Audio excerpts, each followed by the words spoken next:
राष्ट्रवादीचे ज्येष्ठ नेते छगन भुजबळ यांचं मंत्रिमंडळात पुनरागमन झालंय। मात्र मंत्री झाल्यानंतर छगन भुजबळ यांनी केलेल्या एका वक्तव्यानंतर सर्वांच्याच भुवया उंचावल्यात। मी मुख्यमंत्री देवेंद्र फडणवीस यांच्यामुळे परत आलोय असं वक्तव्य छगन भुजबळ यांनी केलं आणि त्यामुळे राज्याच्या राजकारणात पुन्हा एकदा चर्चांना उधाण आलंय। बघूया।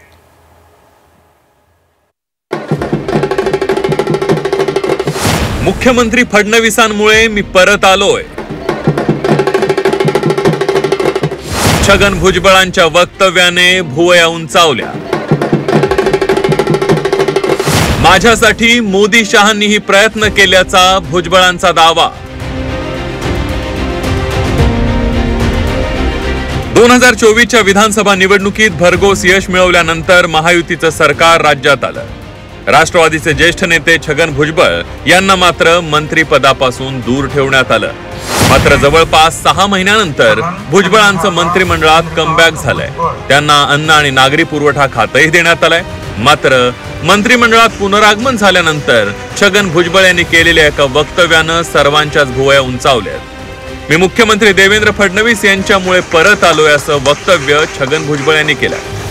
2024च्या निवडणुकीनंतरही माझ्या मंत्रिपदासाठी फडणवीस यांनी आग्रह धरला होता। मात्र तेव्हा पक्षाने निर्णय घेतला नाही हे सांगायलाही भुजबळ विसरले नाही।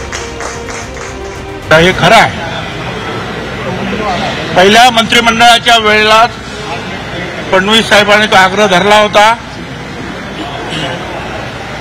की भुजबळांना मंत्रिमंडळात घ्या म्हणून, बरोबर? ठीक आहे, पक्षानं काय त्यावेळेला ठरवलं, काही झालं नाही। परंतु त्यानंतर मात्र जे आहेत त्यांनी सतत प्रयत्न केले। एवढेच नाही तर दिल्लीचे जे आहेत आमचे भाजपचे जे प्रधानमंत्री आहेत, म्हणजे देशाचे प्रधानमंत्री मोदी साहेब, अमित भाई शाह यांनी सुद्धा प्रयत्न केले। एकीकडे मुख्यमंत्री देवेंद्र फडणवीस यांच्यामुळे मंत्रिमंडळात कमबॅक झाल्याचं मंत्री छगन भुजबळ यांनी सांगितलं खरं, तर दुसरीकडे मी राष्ट्रवादीचा मंत्री आहे, भाजपचा मंत्री नाही असंही त्यांनी स्पष्ट केलंय। पक्षाचा निर्णय अंतिम असल्याचं म्हणत अजितदादा नाराज होणार नाहीत याची ही काळजी भुजबळांनी घेतल्याचं दिसतंय।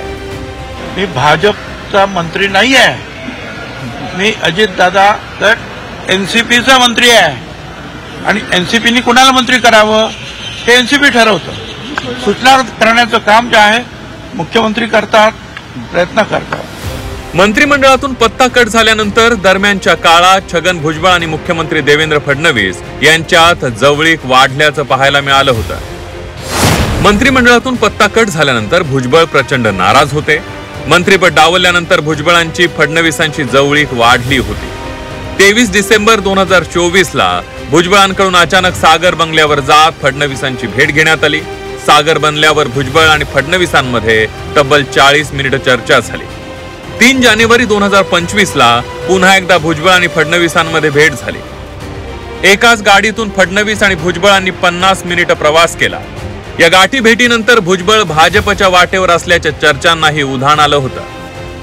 छगन भुजबळ यांच्या वक्तव्यानंतर हे स्पष्ट होतंय की भुजबळांच्या मंत्रिपदाला राष्ट्रवादीतीलच काही नेत्यांचा विरोध होता आणि त्यामुळे भुजबळांना मंत्रिपदापासून दूर ठेवण्यात आलं होतं।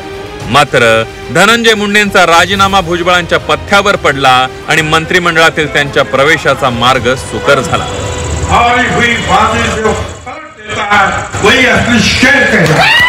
अमर काणे, झी 24 तास, नागपूर।